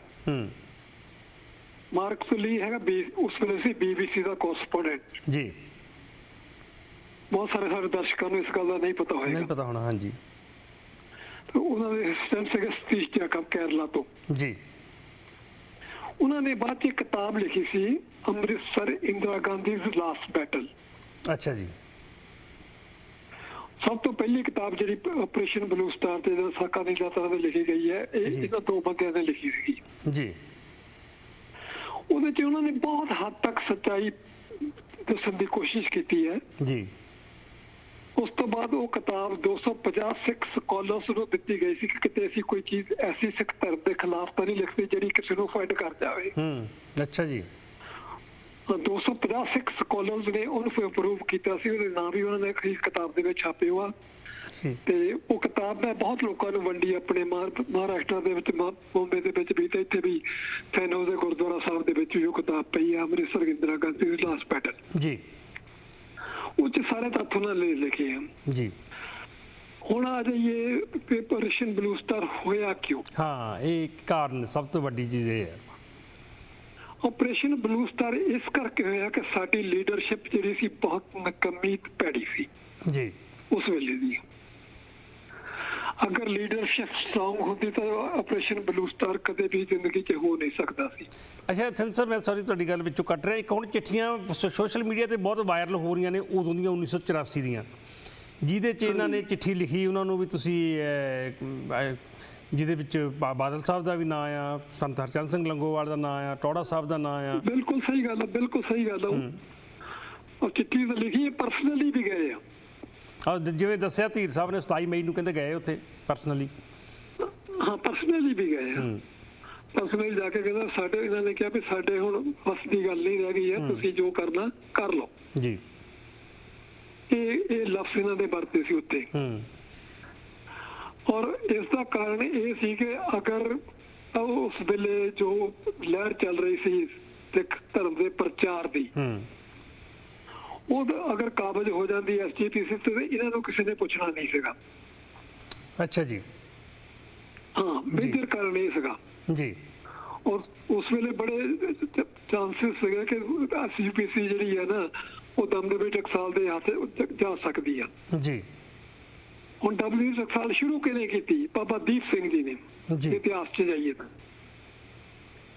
ਬਿਲਕੁਲ ਹਾਂਜੀ ਜੀ। ਤੇ ਜੇ ਉਸ ਇੰਨੀ ਮਹਾਨ ਸ਼ਖਸੀਅਤ ਦੀ ਸ਼ੁਰੂ ਕੀਤੀ ਹੋਈ ਟਕਸਾਲ ਦੇ SGPC ਆਦਮੇ ਤਾਂ ਅੱਜ SGPC ਦੀ ਹਾਲਤ ਨਹੀਂ ਸੀ ਹੋਣੀ ਕਿ ਇਲੈਕਸ਼ਨ ਦੇ ਵਿੱਚ ਲੰਗਰ ਦਾ ਪੈਸਾ ਸ਼੍ਰੋਮਣੀ ਗੁਰਦੁਆਰਾ ਪ੍ਰਬੰਧਕ ਕਮੇਟੀ ਤੇ ਜਾਵੇ, ਹਰ ਰੈਲੀਆਂ ਦੇ ਪੈਸੇ ਉੱਥੋਂ ਜਾਣ।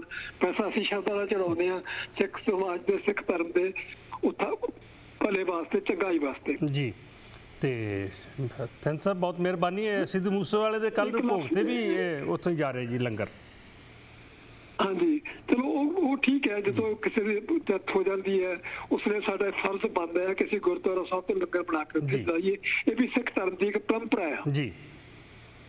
ਹੁਣ ਗੱਲ ਆ ਗਈ ਵੀ ਸ਼ਾਹ ਮੁਹੰਮਦ ਨੇ 2 ਲਾਈਨਾਂ ਲਿਖੀਆਂ ਕਿ ਸ਼ਾਹ ਮੁਹੰਮਦ ਇੱਕ ਸਰਕਾਰ ਬਾਝੋਂ ਫੌਜਾਂ ਜਿੱਤ ਕੇ ਅੰਤ ਨੂੰ ਆ ਰਹੀਆਂ ਨੇ, ਹੋਵੇ ਸਰਕਾਰ ਤਾਂ ਮੁੱਲ ਪਾਵੇ ਜਿਹੜੀਆਂ ਖਾਲਸੇ ਨੇ ਤੇਗਾਂ ਮਾਰੀਆਂ ਨੇ, ਖਾਲਸੇ ਦੀ ਤੇਗਾਂ ਦਾ ਮੁੱਲ ਅੱਜ ਤੱਕ ਕਦੇ ਨਹੀਂ ਪਿਆ। ਜੀ ਜੀ, ਉਹਦਾ ਕਾਰਨ ਹੈਗਾ ਸਾਡੀ ਆਪਣੀ ਲੀਡਰਸ਼ਿਪ। ਬਹੁਤ ਮਿਹਰਬਾਨੀ ਜੀ ਤੁਹਾਡੀ, ਬਹੁਤ ਮਿਹਰਬਾਨੀ। ਤੇ ਆਪਣਾ ਸਿੰਘ ਸਾਹਿਬ ਜੀ, ਸਰਦਾਰ ਸੁਰਿੰਦਰ ਸਿੰਘ ਜੀ, ਸਤਿ ਸ਼੍ਰੀ ਅਕਾਲ। हाँ जी, जगतार सिंह वीरे सरदार की हाल चाल है? बहुत किरपा जी, किरपा, आशीर्वाद। हाँ जी, की विचार हैगे ने जी अज माहौल जो हैगा? ਇਹ ਵਿਚਾਰ ਜੀ ਜਿਹੜੇ ਆ ਇਹ 78 ਜੁਲਾਈ ਤੋਂ ਸ਼ੁਰੂ, ਇਹ ਗੁਰੂ ਨਾਨਕ ਤੋਂ ਸ਼ੁਰੂ ਹੋ ਗਿਆ ਸੀ। ਬਾਬੇ ਤੇ ਬਾਬਰ ਕਿਆਂ ਦੀ ਟੱਕਰ ਲੱਗ ਗਈ ਸੀ ਜੀ। ਆਉਂਦੀ ਆਉਂਦੀ ਤੇ ਗੁਰੂ ਅਰਜਨ ਦੇਵ ਵੇਲੇ ਫਿਰ ਪਹਿਲਾਂ ਸੁਲੀ ਖਾਨ ਨੇ ਆਪਣਾ ਭਤੀਜਾ ਭੇਜਿਆ, ਉਹ ਰਾਹ 'ਚ ਮਾਰਿਆ ਗਿਆ। ਫਿਰ ਸੁਲੀ ਖਾਨ ਆਪ ਆਇਆ ਪਿਰਥੀਆਂ ਨੂੰ ਲੈ ਕੇ, ਉਹ ਮਾਰਿਆ ਗਿਆ ਜੀ। ਫਿਰ ਇਹ ਸ਼ਾਹਜਹਾਨ ਨੇ ਹਮਲਾ ਕੀਤਾ, ਫਿਰ ਉਹ ਵੀ ਮਾਰਿਆ ਗਿਆ ਜਦ ਬਾਬੇ ਦੀਪ ਸੋਹਣੀ ਮੁਕਾਬਲਾ ਕੀਤਾ। ਫਿਰ ਗੁਰੂ ਮਾਰੇ ਤੋਂ ਬਾਅਦ ਵਦਾਲੀ ਨੇ 2 ਹਮਲੇ ਕੀਤੇ। ਹੁਣ ਤਾਂ ਕੁਛ ਵੀ ਨਹੀਂ, ਜੱਗੀ ਜੀ ਵਦਾਲੀ ਨੇ ਜੜ੍ਹਾਂ 'ਚ ਬਰੂਦ ਪਾ ਕੇ ਦਰਬਾਰ ਸਾਹਿਬ ਨੂੰ ਉਡਾਤਾ ਸੀ। ਅੱਛਾ ਜੀ। ਹਾਂ, ਉਡਾਤਾ ਸੀ ਦਰਬਾਰ ਸਾਹਿਬ ਨੂੰ, ਤੇ ਆਪਣੇ ਸਰੋਵਰ ਭਰਤੀ ਸੀ ਮਿੱਟੀ, ਐਨ ਪੱਧਰਾ ਕਰਕੇ ਖੇਤ ਬਣਾਤੇ ਸੀ ਜੀ ਵਦਾਲੀ ਨੇ ਪਹਿਲੇ ਹੱਲੇ 'ਚ। ਦੂਜੇ ਹੱਲੇ 'ਚ ਫਿਰ ਉਹਨੂੰ ਜਦ ਸਿੰਘਾਂ ਨੇ ਬਣਾ ਫਿਰ ਇਹ ਕੁਛ ਕੀਤਾ। ਫਿਰ ਉਹਦੇ ਇੱਕ ਦੂਰੋਂ ਖੜਾ ਦੇਖਦਾ ਇੱਟ ਲੱਗੀ ਜਾ ਕੇ ਨੱਕ ਤੇ ਨਸੂਰ ਬਣ ਕੇ, ਤਾਂ ਫਿਰ ਉਹ ਮਰ ਗਿਆ ਸੀ ਇਸੇ ਜ਼ਖਮ ਦੇ ਨਾਲ ਜੀ।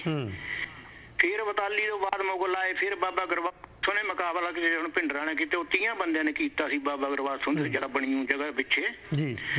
ਉਦੋਂ ਬਾਅਦ ਫਿਰ ਇਹ ਇਹਨਾਂ ਦਾ ਮੁਗਲਾਂ ਦਾ ਕੋਈ ਬੰਦਾ, ਤੇ ਫਿਰ ਮੱਸਾ ਰੰਗੜ ਆਇਆ। ਮੱਸੇ ਰੰਗੜ ਨੇ ਉੱਥੇ ਬਹਿ ਕੇ ਕੰਜਰੀਆਂ ਨਚਾਈਆਂ ਦਰਬਾਰ ਸਾਹਿਬ 'ਚ, ਉਹ ਕੁਛ ਕੀਤਾ ਜਿਹੜਾ ਸ਼ਰਾਬਾਂ ਪੀਤੀਆਂ, ਸਭ ਕੁਛ ਕੀਤਾ ਜੋ ਵੀ ਉਹਦੇ ਕੋਲੋਂ ਮਾੜਾ ਕੰਮ ਸੀ ਉਹਨੂੰ ਕੀਤਾ। ਉਹ ਉਦੋਂ ਬਾਅਦ ਫਿਰ ਇਹ ਹੁਣ ਆਇਆ ਜੀ 84 ਵਾਲਾ। ਇਹ ਬਹੁਤ ਚਿਰ ਦਾ ਤੁਰਿਆ ਤੇ ਤੁਰਿਆ ਜਾਣਾ ਜੱਗੀ ਜੀ, ਹਟਣਾ ਨਹੀਂ। ਅੱਛਾ। ਹਾਂਜੀ, ਏਦਾਂ ਹੀ ਤੁਰਿਆ ਜਾਣਾ। ਜਦੋਂ ਸੱਚ ਤੁਸੀਂ ਬੋਲੋਗੇ ਤਾਂ ਸੱਚ ਨੂੰ ਦਬਾਉਣ ਲਈ ਦੁਨੀਆ ਦੇ ਵਿੱਚ ਬਹੁਤ ਕੁਝ ਕੀਤਾ ਜਾਂਦਾ ਜੀ। ਏਦਾਂ ਹੀ ਤੁਰਿਆ ਆਇਆ, ਏਦਾਂ ਹੀ ਇਹ ਤੁਰਿਆ ਜਾਣਾ ਆ। ਆਪਾਂ ਵੀ ਨਹੀਂ ਚਲੇ ਜਾਣਾ ਤੇ ਮਗਰੋਂ ਵੀ ਏਦਾਂ ਹੀ ਤੁਰਿਆ ਜਾਣਾ। ਅੱਛਾ, ਠੀਕ ਹੈ, ਮਾੜਾ ਹੋਲਡ ਰੱਖੋ। ਹਾਂਜੀ, ਬਹੁਤ ਕੁਝ। ਹਾਂਜੀ ਸੁਰਿੰਦਰ ਸਿੰਘ ਜੀ, ਕੰਟੀਨਿਊ। ਇਹ ਹਾਂਜੀ ਜੀ, ਇਹ 78 ਵਾਲੀ ਗੱਲ ਨਹੀਂ, ਇਹ ਤਾਂ ਗੁਰੂ ਨਾਨਕ ਤੋਂ ਸ਼ੁਰੂ ਹੋ ਗਿਆ ਸੀ। ਬਾਬੇ ਕਦੇ ਬਾਬਰਾਂ ਦੀ ਟੱਕਰ ਲੱਗੀ ਰਹੇ, ਮੁੜ ਕੇ ਹੁਣ ਦਿੱਲੀ ਨਾਲ ਲੱਗ ਗਈ ਆ ਜੀ। ਫਿਰ ਦੇਖ ਲਓ, ਇਹ ਤੋਂ ਬਾਅਦ ਫਿਰ ਉਹ ਸਰਜੀਤ ਸਿੰਘ ਬਰਨਾਲੇ ਨੇ ਕੀਤਾ 84 ਤੋਂ ਬਾਅਦ। ਫਿਰ ਉਹ ਕੀ ਉਹਨੂੰ ਠੰਡਰ ਲੈਕ ਪਤਾ ਨਹੀਂ ਕੀ ਨਾਮ ਦਿੱਤਾ, ਥੰਡਰ, ਬਲੈਕ ਥੰਡਰ ਕੁਛ। ਹਾਂ ਜੀ, ਏਦਾਂ ਹੀ ਸੂਰਮੇ ਜਿਹੜੇ ਆ ਏਦਾਂ ਚੱਲਦੀ ਆਉਣੀ ਆ, ਏਦਾਂ ਜਾਂਦੀ ਆਉਣੀ। ਜਿਹੜੇ ਜੱਗੀ ਜੀ ਕੰਮ ਹੁੰਦੇ ਰਹਿੰਦੇ ਆ, ਜਦੋਂ ਸੱਚ ਦੀ ਆਵਾਜ਼ ਠਾਉਂਗੇ ਉਹਨੂੰ ਦਬਾਉਣ ਲਈ ਬਹੁਤ ਤੁਰ ਪੈਂਦੇ ਆ ਜੀ। ਤੇ ਬੜਾ ਮਾੜਾ ਹੋਇਆ ਸੀ ਜੀ। ਇਹ ਤਾਂ ਇਦੋਂ ਪਹਿਲਾਂ ਤਾਂ ਉਦੋਂ ਵੀ ਬਾਅਦ ਜੜ੍ਹਾਂ 'ਚ ਦੇ ਕੇ ਦਵਾਲੀ ਨੇ ਉਡਾ ਦਿੱਤਾ ਸੀ ਦਰਬਾਰ ਸਾਹਿਬ ਨੂੰ। ਜੀ ਚਲੋ, ਪੂਰ ਕੇ ਐਨ ਖੇਤ ਬਣਾਤੇ ਸੀ। ਤੇ ਬਾਕੀ ਕਹਿੰਦੇ ਜਿਹੜੇ ਉੱਥੇ ਸਿੰਘ ਹੁੰਦੇ ਸੂਰਮੇ, ਕਹਿੰਦੇ ਖੂਨ ਦੀਆਂ ਨਦੀਆਂ ਬਹਾਉਣ ਵਾਲਿਓ, ਸਿੱਖੀ ਉੱਤੇ ਜ਼ੁਲਮ ਕਮਾਉਣ ਵਾਲਿਓ ਜੀ।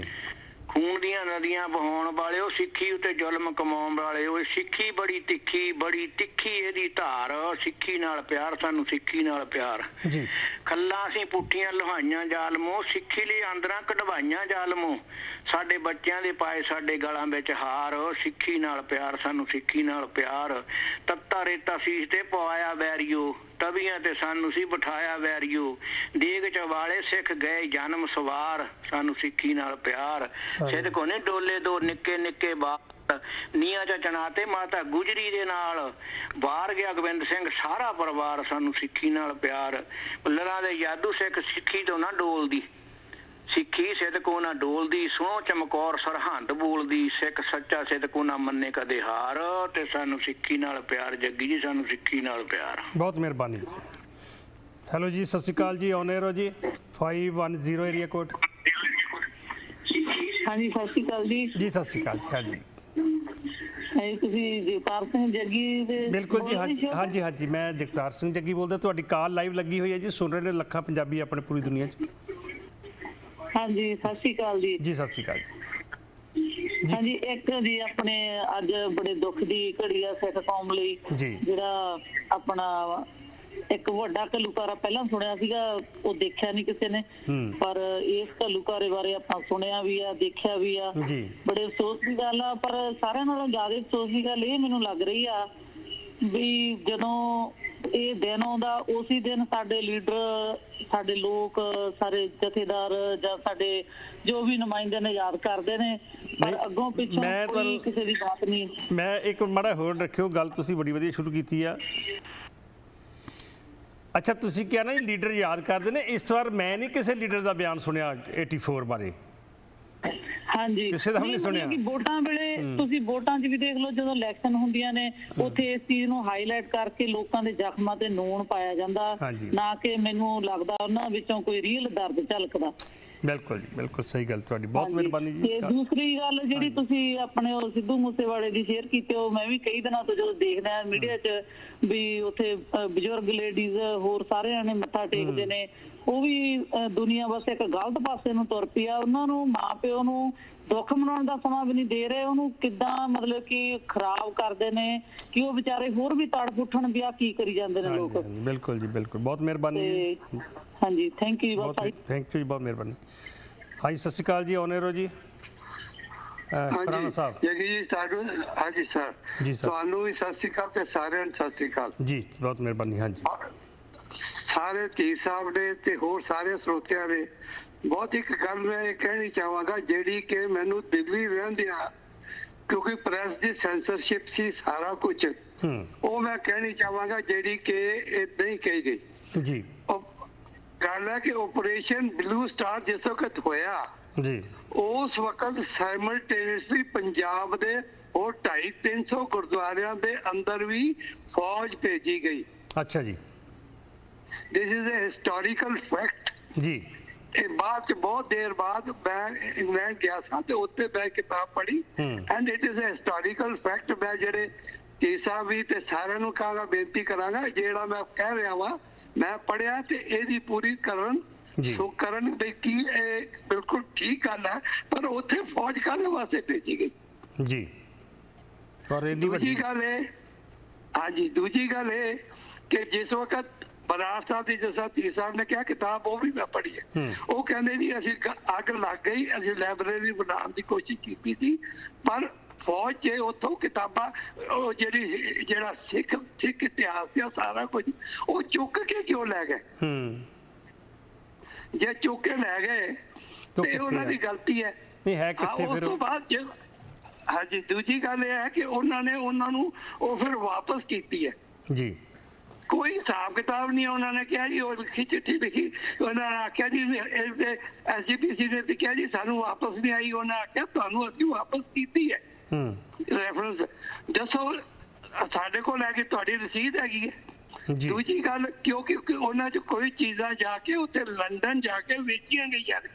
ਅੱਛਾ, ਹਾਂ, ਇਹ ਜਿਹੜੀ ਹੈਗੀ ਹੈ, ਕਿਉਂਕਿ ਲਿਟਰੇਚਰ ਤੁਸੀਂ ਪੜ੍ਹੋ ਨਾ ਉਹਦੇ ਚ ਆਉਂਦਾ, ਉੱਥੇ ਜਾ ਕੇ ਵੇਚੀ ਗਈ ਹੈ।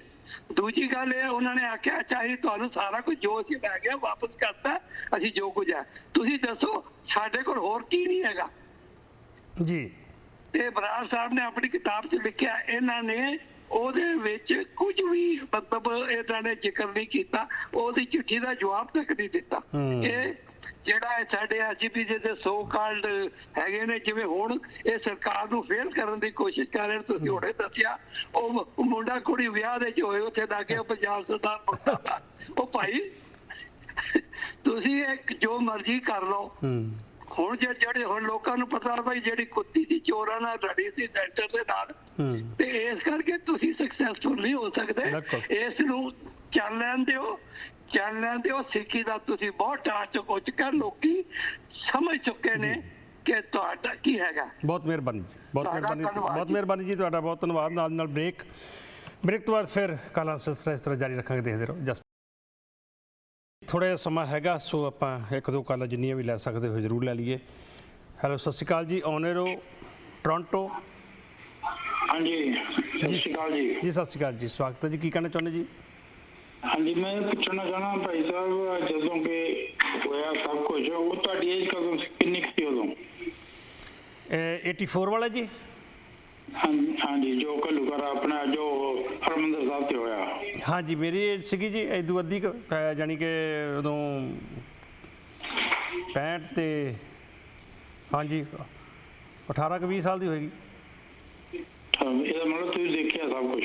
ਹਾਂਜੀ, ਅਸੀਂ ਉਦਣ ਮੇਰੇ ਨਾਲ ਤੇ ਸਾਡਾ ਜਿਹੜਾ ਅਸੀਂ ਚੰਡੀਗੜ੍ਹ ਰਹਿੰਦੇ ਸੀਗੇ ਜੀ, ਤੇ ਚੰਡੀਗੜ੍ਹ ਅਸੀਂ ਜਿੱਦਾਂ ਇੱਥੇ ਮਕਾਨ ਸ਼ਿਫਟ ਕੀਤਾ ਸੀ 30 ਮਈ ਨੂੰ, ਠੀਕ ਹੈ ਜੀ। ਤੇ ਸਮਾਨ ਅਸੀਂ ਵੀ ਚਲੋ ਦੂਜੀ ਜਗ੍ਹਾ ਜਾਣਾ ਜਦੋਂ ਉੱਥੇ ਜਾ ਕੇ ਲੈ ਲਾਂਗੇ। 30 ਮਈ ਨੂੰ ਅਸੀਂ ਸਮਾਨ ਸ਼ਿਫਟ ਕੀਤਾ ਤੇ 31 ਮਈ ਨੂੰ, ਤੇ 1 ਜੂਨ ਨੂੰ ਫਿਰ ਕਰਫਿਊ ਲੱਗ ਗਿਆ, ਸਾਰਾ ਕੁਝ ਲੱਗ ਗਿਆ ਸੀਗਾ। ਉਹ 5-7 ਦਿਨ ਕਾਫੀ। ਮੇਰੇ ਕਹਿਣ ਦਾ ਭਾਜੀ ਮਤਲਬ ਤੁਸੀਂ ਉਦੋਂ ਪੰਜਾਬ 'ਚ ਜਾਂ ਅੰਮ੍ਰਿਤਸਰ ਜਾਂ ਲੁਧਿਆਣੇ ਜਲੰਧਰ ਨਹੀਂ ਸੀ ਰਹਿੰਦੇ ਹਨ? ਹਾਂਜੀ, ਨਹੀਂ ਜੀ, ਨਹੀਂ, ਚੰਡੀਗੜ੍ਹ ਸੀ। ਹਾਂਜੀ, ਚਲੋ ਠੀਕ ਆ। ਮੈਂ ਇਹ ਪੁੱਛਣਾ ਸੀਗਾ ਕਿਉਂਕਿ ਆਪਾਂ ਜਦੋਂ ਸ਼ੋਅ ਕਰਦੇ ਆ ਨਾ, ਆਪਾਂ ਨੂੰ ਉਹ ਹਾਲਾਤ ਜਿਹੜੇ ਸੀਗੇ ਜਲੰਧਰ, ਪੰਜਾਬ, ਹਰਿਆਣੇ ਸੌਰੀ ਆਪਣੇ ਅੰਮ੍ਰਿਤਸਰ ਸਾਹਿਬ ਦੇ ਜਿਹੜੇ ਖਾਸ ਸਰ ਜਿੰਨਾ ਚਿਰ ਆਪਾਂ ਨੂੰ ਨਹੀਂ ਪਤਾ। ਹੁਣ ਜਿਹਨੇ ਕਹਿਣਾ ਉਹ ਇਦਾਂ ਦੀ ਉਹ ਥੋੜੀ ਜਿਹੀ ਗੱਲ ਇੱਧਰ ਉੱਧਰ ਹੋ ਜਾਂਦੀ ਹੈ। ਸੌਰੀ। ਮਿਹਰਬਾਨੀ ਜੀ, ਮਿਹਰਬਾਨੀ ਕਾਲ ਕਰਨ ਵਾਸਤੇ ਤੁਹਾਡਾ ਬਹੁਤ ਧੰਨਵਾਦ ਜੀ। ਸਤਿ ਸ਼੍ਰੀ ਅਕਾਲ ਜੀ, ਆਉਣੇ ਰਹੋ ਸੰਦਰ ਸਾਹਿਬ। ਹਾਂਜੀ ਜੱਗੀ ਸਾਹਿਬ, ਪਪਲ ਜੈਕਾਰ ਜੋ ਇੰਦਰਾ ਗਾਂਧੀ ਦੀ ਬੈਸਟ ਫਰੈਂਡ ਸੀ, ਜਿਸ ਨਾਲ ਇੰਦਰਾ ਗਾਂਧੀ ਆਪਣੇ ਦਿਲ ਦੀ ਹਰ ਗੱਲ ਸ਼ੇਅਰ ਕਰਦੀ ਸੀ। ਰਾਈਟਰ ਖੁਸ਼ਵੰਤ ਸਿੰਘ ਜੀ ਨੇ ਲਿਖਿਆ ਸੀ the best biography written on Indira Gandhi by Pupul Jayakar. ਤੁਸੀਂ ਇੰਟਰਨੈਟ ਤੇ ਵੀ ਕੱਢ ਲਓ, ਉਹ ਪੜ੍ਹਨ ਵਾਲੀ ਕਿਤਾਬ ਹੈ। ਕੀ ਹੈ ਉਸ ਵਿੱਚ ਲਿਖਿਆ, ਇੱਕ ਪਾਸੇ ਜਰਨੈਲ ਸਿੰਘਾਂ ਨੂੰ ਮੌਤ ਦਿਸ ਰਹੀ ਹੈ, ਮੌਤ ਆਏਗੀ ਪੱਕਾ ਹੈ, ਨਿਸ਼ਚਿਤ ਹੈ, ਭੱਜਣਾ ਨੱਠਣਾ ਲੁਕਣਾ ਛਿਪਣਾ ਸਵਾਲ ਹੀ ਨਹੀਂ ਪੈਦਾ ਹੁੰਦਾ, ਪਤਾ ਹੈ ਸ਼ਹਾਦਤ ਹੋਵੇਗੀ, ਪਰ ਮਨ ਡੋਲਦਾ ਨਹੀਂ, ਮਨ 'ਚ ਕਿਸੇ ਕਿਸਮ ਦਾ ਡਰ ਨਹੀਂ। ਪਰ ਇੰਦਰਾ ਗਾਂਧੀ ਪਪਲ ਨੂੰ ਮੈਨੂੰ ਤਾਂ ਸੀ ਕਿ ਇਹ ਤਾਂ ਕਹਿੰਦੀ ਆ ਕਿ ਮੈਨੂੰ ਤਾਂ ਸੀ ਵੀ ਇਹ ਤਾਂ ਛੋਟੀ ਜਿਹੀ ਇਵੈਂਟ ਹੋਏਗੀ, ਮੇਰੀ ਫੌਜ ਜਾਏਗੀ ਫਟਾਫਟ ਪਕੜ ਕੇ ਜਾਂ ਮਾਰ ਕੇ ਗੱਲ ਖਤਮ ਹੋ ਜਾਏਗੀ। ਲੇਕਿਨ ਜੋ ਉਸਨੇ 8-10 ਦਿਨਾਂ ਬਾਅਦ ਹਰਿਮੰਦਰ ਸਾਹਿਬ ਜਾ ਕੇ ਦੇਖਿਆ, ਉਸ ਨੂੰ ਭੈ ਪੈਦਾ ਹੋ ਗਿਆ। ਤਾਂ ਉਹ ਕੀ ਕਹਿੰਦੀ ਹੈ ਆਪਣੀ ਫਰੈਂਡ ਨੂੰ, ਪਪਲ ਜਦੋਂ ਮੈਂ ਰਾਤ ਨੂੰ ਸੌਂਦੀ ਹਾਂ 2 ਵਜੇ 2:30 ਵਜੇ 3 ਵਜੇ ਮੇਰੀ ਅੱਖ ਖੁੱਲ ਜਾਂਦੀ ਹੈ, ਔਰ ਜਾਗ ਆਉਣ ਤੋਂ ਪਹਿਲਾਂ ਮੈਨੂੰ ਇੰਝ ਲੱਗਦਾ ਹੈ ਕਿ ਇੱਕ ਦਾੜੀ ਵਾਲਾ ਆਦਮੀ ਮੇਰੀ ਛਾਤੀ ਤੇ ਚੜ ਜਾਂਦਾ ਹੈ ਤੇ ਗਲੇ ਨੂੰ ਝੰਜੋੜਦਾ ਹੈ, ਤੇ ਉਸ ਤੋਂ ਬਾਅਦ ਮੈਂ ਡਰ ਕੇ ਉੱਠ ਕੇ ਬੈਠ ਜਾਂਦੀ ਹਾਂ ਔਰ ਮੈਨੂੰ ਨੀਂਦ ਨਹੀਂ ਆਉਂਦੀ। ਉਸ ਤੋਂ ਬਾਅਦ ਉਹ ਭੁਵਨੇਸ਼ਵਰ ਜਾਂਦੀ ਹੈ ਤੇ ਉੱਥੇ ਭੁਵਨੇਸ਼ਵਰ ਵਿੱਚ ਵੀ ਸਪੀਚ 'ਚ ਗੱਲ ਕਰਦੀ, ਕਹਿੰਦੀ ਆ ਕਿ ਮੇਰੇ ਦਿਨ ਗਿਣਤੀ ਦੇ ਰਹਿ ਗਏ ਆ। ਤੇ ਇਸ ਤੋਂ ਬਾਅਦ ਫਿਰ ਸੋਨੀਆ ਦੀ ਗੱਲ ਕਰਨੀ ਵੀ ਬਣਦੀ ਆ, ਜੋ ਸੋਨੀਆ ਨੇ ਲਿਖੀ ਹੈ, ਪੜ੍ਹ ਲੈਣਾ। ਉਸ ਕਿਤਾਬ ਦਾ ਨਾਮ ਹੈ ਰਾਜੀਵ ਆਫ ਸੋਨੀਆ। ਇੰਦਰਾ ਗਾਂਧੀ ਨੂੰ ਪਤਾ ਲੱਗ ਚੁੱਕਿਆ ਸੀ ਕਿ ਮੇਰੇ ਦਿਨ ਥੋੜੇ ਹੀ ਨੇ, ਮੈਂ ਆਪਣੀ ਵਿਲ ਕਰਤੀ ਤੇ ਰਾਜੀਵ ਨੂੰ ਵੀ ਕਹਿ ਵਿਲ ਲਿਖ ਦਵੇ। ਮਤਲਬ ਆਪ ਸਮਝ ਹੀ ਗਏ ਹੋਵੋਗੇ ਕਿ ਉਸ ਕਿਤਾਬ ਵਿੱਚ ਸੋਨੀਆ ਨੇ ਲਿਖਿਆ ਹੈ ਕਿ ਮੈਂ ਵੀ ਆਪਣੀ ਵਿਲ ਲਿਖ ਦਿੱਤੀ ਹੈ ਤੇ ਰਾਜੀਵ ਨੇ ਵੀ। ਸੋ ਇੰਨਾ ਭੈ ਪੈਦਾ ਹੋ ਗਿਆ ਸੀ ਵੀ ਬਿੱਲ ਵੀ ਲਿਖੀ ਗਈ ਸਾਰਿਆਂ ਵੱਲੋਂ, ਸਭ ਕੁਝ ਉਹਨੂੰ ਬਿਲਕੁਲ ਪਤਾ ਸੀ ਕਿ ਮੇਰੀ ਮੌਤ ਹੁਣ ਬਿਲਕੁਲ ਆ ਗਈ ਹੈ, ਬਹੁਤ ਡਰ ਗਈ। ਥੈਂਕ ਯੂ, ਬਹੁਤ ਮਿਹਰਬਾਨੀ ਜੀ, ਬਹੁਤ ਮਿਹਰਬਾਨੀ। ਨਾਲ ਪ੍ਰੋਗਰਾਮ ਦਾ ਸਮਾਂ ਖਤਮ ਹੈ ਜੀ, ਤੇ ਅਸੀਂ ਸਾਡੇ ਦਰਸ਼ਕਾਂ ਨੂੰ ਦੱਸ ਦਈਏ ਲਾਈਵ ਪ੍ਰੋਗਰਾਮ ਜਿਵੇਂ ਅਸੀਂ ਕਰਦੇ ਹਾਂ, ਕਾਫੀ ਈਵੈਂਟਸ ਜਿਹੜੀਆਂ ਕਰਦੇ ਹਾਂ। ਤਾਂ ਇਸ ਸ਼ਨੀਵਾਰ ਦੀ ਜਿਹੜੀ ਈਵੈਂਟ ਹੈਗੀ ਹੈ ਜੀ 11 ਜੂਨ ਦੀ, ਉਹ ਇੱਕ ਤਾਂ ਟੈਕਸਸ ਦੇ ਵਿੱਚ ਪੰਜਾਬੀ ਢਾਬਾ ਹੈ ਅੰਗਰੇਜ਼ ਸਿੰਘ ਉਹਨਾਂ ਦਾ, ਉੱਥੇ ਪ੍ਰੋਗਰਾਮ ਅਸੀਂ ਲਾਈਵ ਕਰਨਾ ਹੈ। ਦੂਜੀ 11 ਜੂਨ ਦੀ ਹੀ ਯੂਬਾ ਸਿਟੀ ਦੇ ਵਿੱਚ 6ਵਾਂ ਕਬੱਡੀ ਕੱਪ ਜਿਹੜਾ ਸਭਾ ਥਿਆੜਾ ਰਾਇਲ ਕੰਗ USA ਜਿਹੜੀ ਕਰਾਉਂਦੀ ਆ ਹਰ ਸਾਲ, ਉਹ 6ਵਾਂ ਕਬੱਡੀ ਕੱਪ ਵੀ ਰਿਵਰ ਵੈਲੀ ਸਕੂਲ ਜਿਹੜਾ ਹੈਗਾ ਯੂਬਾ ਸਿਟੀ ਦੇ ਵਿੱਚ, ਉਹ 'ਚ 11 ਜੂਨ ਨਹੀਂ ਹੋਣ ਜਾ ਰਿਹਾ। ਸੋ ਜਿਹੜੇ ਵੀ ਜਿੱਥੇ ਵੀ ਇਵੈਂਟ ਤੇ ਪਹੁੰਚ ਸਕਦੇ ਹੋਏ ਪਹੁੰਚਿਓ। ਤੇ ਅਗਲੇ ਵੀਕਐਂਡ ਤੇ ਸ਼ਨੀਵਾਰ ਨੂੰ 18 ਜੂਨ ਨੂੰ ਅਸੀਂ ਓਰੇਗਨ ਸੇਲਮ ਤੋਂ ਨਗਰ ਕੀਰਤਨ ਜਿਹੜਾ ਗੁਰੂ ਅਰਜਨ ਦੇਵ ਜੀ ਦਾ, ਉਸ ਦਾ ਪ੍ਰਸਾਰਣ ਦਿਖਾਵਾਂਗੇ। ਹੁਣ ਮੈਨੂੰ ਆਗਿਆ ਦਿਓ, ਸਾਰਿਆਂ ਨੂੰ ਪਿਆਰ ਭਰੀ ਸਤਿ ਸ਼੍ਰੀ ਅਕਾਲ। ਖੁਸ਼ ਰਹੋ, ਖੁਸ਼ ਰੱਖੋ, ਰੱਬ ਰਾਖਾ। ਜੀਵੇ ਪੰਜਾਬ, ਜੀਵੇ ਪੰਜਾਬੀ। ਨਾਨਕ ਨਾਮ ਚੜ੍ਹਦੀ ਕਲਾ, ਤੇਰੇ ਭਾਣੇ ਸਰਬੱਤ ਦਾ ਭਲਾ।